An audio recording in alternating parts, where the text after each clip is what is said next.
One thing for sure, you can never, ever, ever, ever, ever underestimate life experience, bro. That's a fact, because in one instant, you will have a perspective that you feel very strong about, and then something happens in life. Whether it's a crazy experience, a revelation, whatever it is, a calling, and all of a sudden those perspectives aren't as strong. That view that you might have had on that thing or you or somebody else isn't as strong. It doesn't have as much conviction as it once had. And I think that's why the Bible always talks about like humility. And that's not just the Bible. That's like in teachings everywhere. Humility. It's the understanding that you can be wrong. You could be wrong, right? And to tread lightly because of that. And it's not to say to not be convicted in what you believe, but also to just tread lightly and be open to different perspectives and open to different points of view, because that could be you the very next day. And this is why I decided to talk about Saul turning into Paul today, because it aligns so much with my name change and how things have changed for me, and just the way I'm feeling now, what I'm experiencing now, what I'm creating now, just from that one shift in my life. And it's not just as simple as a name change. And we're going to get into all of that and break this down, because even the way I viewed Paul and Saul and had conversations about him align with this conversation that we're about to have. Now, first and foremost, there is a few verses that I want to go over that I think pretty much summarize everything that we're about to get into, okay? Galatians 1, verse 11 through 15. Let's get it. I want you to know, brothers and sisters, that the gospel I preach is not of human origin. I did not receive it from any man, nor was I taught it. Rather, I received it by revelation from Jesus Christ. For you have heard of my previous way of life in Judaism, how intensely I persecuted the church of God and tried to destroy it. I was advancing in Judaism beyond many of my own age among my people, and was extremely zealous for the traditions of my fathers. But when God, who set me apart from my mother's womb and called me by his grace, was pleased to reveal his son in me so that I might preach among him the Gentiles, my immediate response was not to consult any human being. Now, my perspective on this, right, and the way that I'm receiving what is being said here is exactly what I mean when I'm talking about alignment, right? He's basically saying that the message that I'm giving you was not something that I took from another man, right? I mean, technicality, but from another man, right? This was a vision that was given to me by Jesus Christ. This was a vision that was given to me by God, that I received from God, from Jesus Christ. And the only proof that you need, the confirmation that you need, is the fruit that I'm delivering now. You were aware of what I was doing in my past. You were aware of what I was doing when I was Saul, right? I was persecuting Christians. I was eliminating Christians. I was looking to eradicate this message. I was looking to murder anybody who was pushing this message out into the world. As a matter of fact, I was seeking them, right? To see me now turn around and give this message and say and proclaim that he is the Son of God, this is all the proof that you need. This 180 in my life is all the proof that you need. And this is what I'm taking away from this message. And that is exactly what I'm talking about when I'm talking about being aligned with your purpose and your calling, right? And this is the funny thing about Paul and Saul and all this different stuff, right? Like, I'm a person who, you know, some people will call like a skeptic when it comes to just how much tampering has been done with the Bible and all that different stuff, because of how I know they've used it against our people, right? And sometimes when I in the past, that would make me very it would make me question a lot of things when it came to the Bible. And it's like, I don't think there's anything wrong with questioning things, but it would make me I would have a wall up, because I'm like, what was being used? How much of this has been edited in order to control, et cetera, et cetera, et cetera, right? Later, I found out in reality, that's not really what you get to focus on. These are disputable or whatever. And the funny thing is, Paul was one of the main guys that I would always be arguing with people about, debating with people about, right? It's like, and the thing that I would say is like, how can a guy who was persecuting people who were following Jesus Christ, right? Who was looking to eliminate people who were pushing this message. How could somebody who was eliminating those people then become one of the main people who were spreading the message? One of the main people who was leading the building of these churches and leading the growth of the message. I mean, a lot of the growth of Christianity has to do with the guy who was persecuting Christians.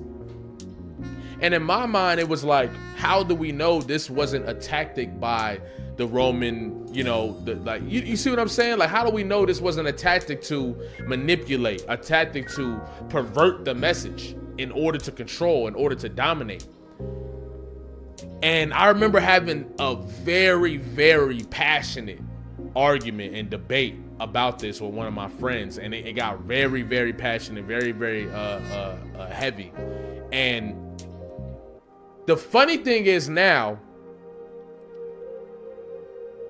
I look at myself and my situation and how I changed my name, and how, as an artist, right, people know me as Jalopy Bungus. My friends, people, like, I'm telling you, people, the amount of people that call me Jason in my real life is like this, right? It's like my immediate family, you feel what I'm saying? Like my personal family, you feel what I'm saying? Like that type of thing. Like, the amount of people that call me Jason is like very, very, very small.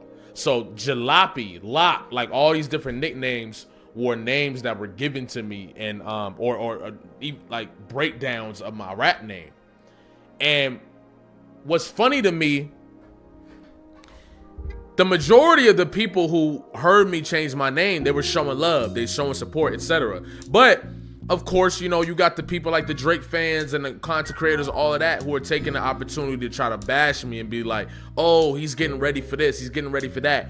Oh, he's trying to denounce all the things he did before, he's trying to run away from all those things. Boom, boom. There's even people I know who follow me on other platforms who feel like this is like whatever narrative that they have that makes them think that this isn't genuine. I look at myself and I'm like, I gotta have grace for those people, because I was in that same boat. When I learned about Paul's story and I learned that he was the guy who actually was the one who pushed the message further, in my mind, I'm like, all of these different things come to my mind. Like, it's gotta be manipulation, it's gotta be all these different things, boom, boom, boom. Look at how it was used in slavery, look how it was used in all these different things, how it's used to justify even what we do today overseas. And I have to give grace to the people that I know, the people who support me, and the people who are doing what they're supposed to do, and that's hate me, when they bash me or they make these things about this stuff, because I was in that same place, doing that to Saul, doing that to Paul, right? Now, the perspective on this or whatever, it's up to you, right? And I'm super open to hear what everybody has to say in the comments about Paul, about Saul, your perspective on them and all the different things. But I just found that very funny. Like, life experience will really show you. It will really tell you and show you, oh, this was you. Like, this was you. And your choice and decision that you get to make from that is, now that I understand that I was in that space at one time, who do I get to be in this moment? Do I get to be a person who goes back to that judgment and is like, oh, y'all don't understand me, y'all? Or do I get to slow down and look around and have grace and say, I have no room to talk, because I did that. I did that too. right? Anybody that's the consequence of doing something that's against your alignment, your personal alignment, and turning over to the next leaf. You get to deal with the consequences of that. You don't get to just, and in my mind, they're not consequences at this point, because I'm no longer concerned with the perspective of man. And of course, there's going to be moments where I am, right? But I feel so comfortable and at peace in following this vision that I feel like is being given to me. And I can't see it clearly. In my mind, I'm walking down a path that I don't know where it's going. But that's where the faith comes in. So it's not like I know exactly what's going to happen or know what steps are going to be taken, but I know that I'm surrendering and walking down that path.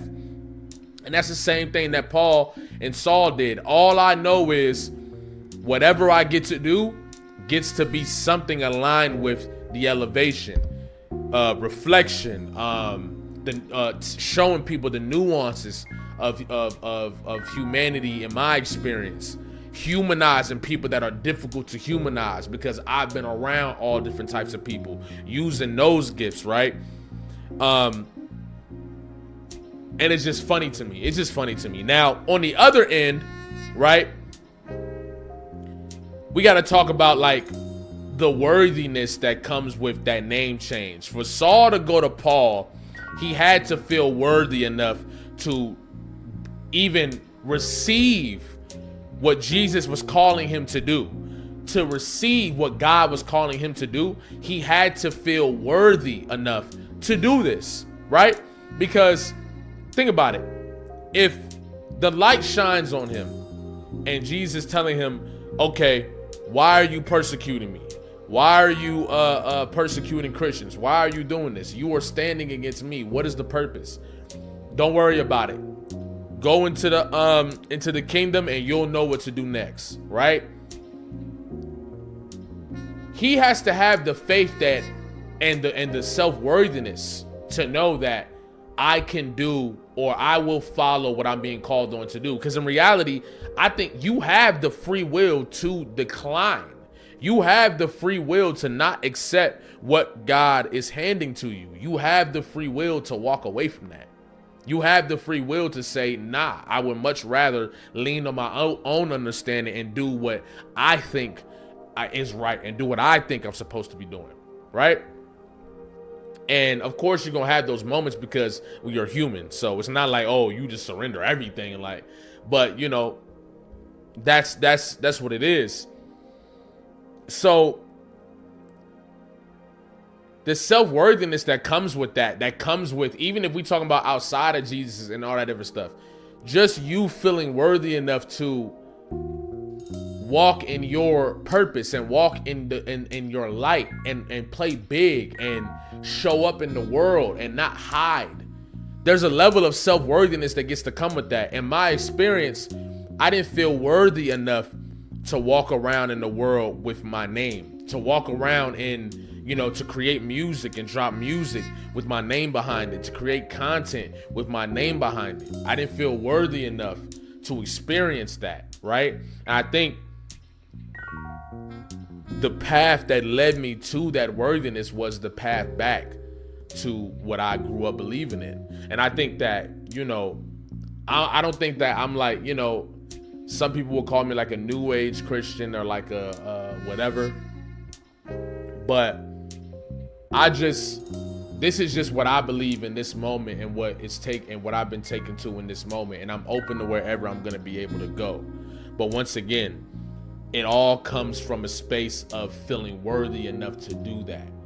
And the message behind what Jesus was really delivering. And I'm not saying the message that, is spread with fear and spread to put fear in people's hearts and put fear in people's minds and have people controlled through fear. Not that message. The real message that Jesus was leaving behind, the real authentic message that Jesus left for the world. That is the message that keeps me in a place of knowing I don't have to have all the answers. I don't have to get it right every time. I don't have to, make a mistake and then beat myself up about it and tear myself down about it. I don't have to do these things because I've been saved. I've been forgiven. I've been, and there's so much more about this that we could talk about that I know will be great discussions. But there's a level of worthiness that comes with this. To walk alongside Jesus, to walk alongside God. Even the apostles, like that Jesus was going around, a lot of them didn't feel worthy enough to walk alongside Jesus. They didn't feel like they deserved to walk alongside Jesus, but Jesus chose them. I feel like it's the same thing for all of us. I think it's for all of us. Like, even if you don't believe in Jesus, even if you don't believe in God or whatever, like the idea that everything within you is already within you. There's nothing that you have to earn necessarily. You are like, obviously in my experience, I don't have to earn this forgiveness. I can just ask for it. I can repent. All these things are at my fingertips. But I think that the gap between people, even Christians, being able to deal with this is the worthiness of that forgiveness, the worthiness of that repentance. Even the way we repent sometimes, the fact that people worship from the place of fear, in my perspective, is also stemming from the lack of worthiness. Like, a lot of people don't rock with Jesus and don't even, it's a hard story to believe. You feel what I'm saying? But I think that's why the message was so strong, because I think the story was true. However it was true, and whether it was twisted, whatever, I think the story was true. And I basically say all this to say, like, for Saul to go from where he was at to what he became, to delivering a message that has saved people, millions, billions of people worldwide, whatever you believe in, the story of redemption is for everybody. Everybody on this planet. I don't give a fuck if you 89, 99, on your deathbed, 15, 22, however old you are, whatever you've done, I don't give a fuck what you've done on this planet. And I mean that seriously. There's a level of, you can make it right. You can turn it around. You can align with the real vision that's for you. Because there was a nigga walking around murdering Christians, running around just killing Christians. And his redemption story is one of the most pivotal stories in order to spread the gospel. No matter if it was tainted, no matter if it was manipulated, whatever. The story got around and people are being saved by this story. Whether you believe in the mystification of Jesus, or you believe in the Jesus was just a man who had whatever, that message that was left behind has touched many souls and touched many hearts. And it took somebody who was persecuting that message to deliver that. And if that's the case, if he was able to walk around with that burden on his back, on his shoulder, on his chest, all of us, me, you, the people who are watching this, can walk around with the burden of the things that we've done, the mistakes that we've made. And I'm talking about the real mistakes. I'm not talking about, maybe the mistakes that you won't even tell people, the mistakes that only you and some people know, the mistakes that you were afraid to say out loud, whatever. Those mistakes are redeemable. That lifestyle is redeemable. And if there's any story in the Bible that proves that, if there's any story on this planet that proves that, it's Paul's story. And that gives me so much more confidence walking in my path, walking in my light. Every day, it's a new, what are we doing? What are we doing? And I'm getting closer and closer. Even doing this, I've always wanted to do Sunday videos where it's not connected to anything. It's just Sunday videos, right? Connecting into hip hop, I can only do it so much. I can only boom. I can do this every Sunday. And that's like, I think that's one of the first steps I'm taking in this, releasing that music, that song, Million Kisses, with the music video, the way I released it. Like, all of that is taking the further steps into allowing myself to open up and be in this world. And something is going to come from that. I don't know what it is. It might not even be what I wanted. It might not even be what I thought. I'm cool with that. And that's why I feel so free. I feel so free right now. And I'm hoping that that experience for everybody. And I'm hoping that anybody that's watching this who's experiencing this too, your path is your path. And be okay with that path. Have solitude in that path. Have faith in that path. And allow that path to be what it is. You are exactly where you are. You are exactly where you need to be. You have everything that you need to have. And you are loved. You are loved and you are cherished and you are deserving and worthy of the life that you want on this planet. Period. It's nothing to say. It's nothing to talk about. I got this tatted on my arm. It's one of the greatest quotes. And it's crazy because this came from an anime, but now that I'm getting back into the church and I'm getting back into God and I am back in the church, but really I'm just getting back into the message. Because I was born into this world. That's it. Because I was born into this world. And that, ironically, coming from an anime that I watched, the person that, and y'all seen Attack on Titan, the fact that message traced back to God, everything that I ever loved traced back to God. Everything. So, that's all I wanted to share with y'all today, man. Hopefully, y'all walk away with something from this. And this feels really good to do, man.